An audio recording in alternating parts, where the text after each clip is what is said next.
About the safety of the country's most popular weed and grass killer called Roundup. A cancer research agency of the World Health Organization determined Roundup's main ingredient is, quote, probably carcinogenic. Monsanto, the company that makes it, strongly disagrees with that finding. Duane Pohlman's been investigating, and tonight continues his exclusive reports rounding up the facts. Duane? Monsanto says the ingredients in Roundup have passed hundreds upon hundreds of safety and health tests around the world, but we were surprised to learn the final product, Roundup itself, has not been tested.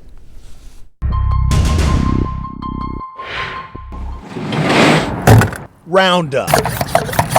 It's the most popular weed and grass killer in the country. Effective? Effective. Very effective. Bringing in billions of dollars each year for the maker, Monsanto, according to the company's annual reports. Certainly Roundup is a profitable product. But concerns continue being raised about Roundup's safety, fueled by this 92-page document published by the International Agency for Research on Cancer, or IARC. IARC concludes glyphosate, the main ingredient in Roundup, is, quote, probably carcinogenic to humans, and that there is a positive association with non-Hodgkin's lymphoma. Does the main ingredient in Roundup cause cancer? No, Duane, it doesn't. At Monsanto headquarters in St. Louis, Vice President Scott Partridge was adamant, telling me more than 700 tests and studies over 4 decades prove glyphosate and Roundup are safe.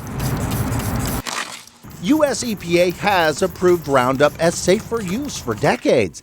And last year, EPA published this report, again affirming Roundup is safe, stating the main ingredient, glyphosate, is not likely to be carcinogenic to humans. It will do no harm. No, it is not.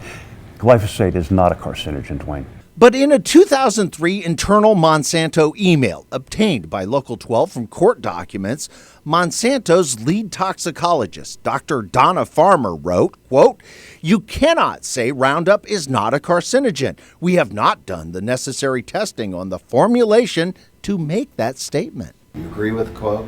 That's an accurate, yes, it's an accurate quote from the email. What don't I know about that?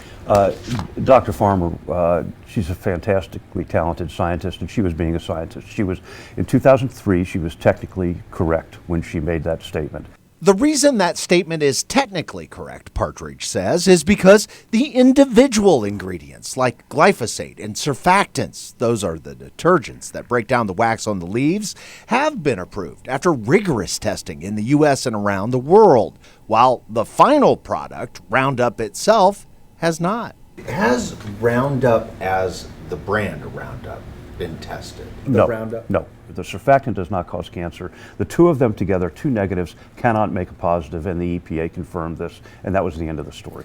Robin Greenwald, a former federal environmental prosecutor, says it's just the beginning.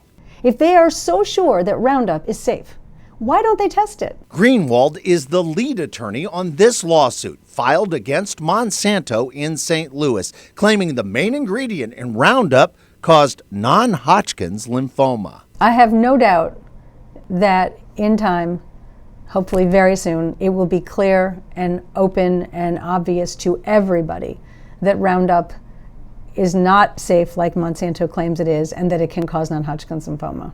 John Vicory, a former Hamilton, Ohio city worker, is a plaintiff in that lawsuit. Your name's on a lawsuit, Yes, sir. which means you believe it. I do believe it. While the public works director says the city of Hamilton no longer uses Roundup, John says the city did when he worked there. I used Roundup. For 11 years in the spring and summer, John says his main job was spraying Roundup. In 2006, John was diagnosed with non-Hodgkin's lymphoma. The type of non-Hodgkin's lymphoma I got is incurable. Back in St. Louis, I told Monsanto's VP about John's case. What do you say to John? I am so sorry he's ill. Cancer is a horrible, horrible disease.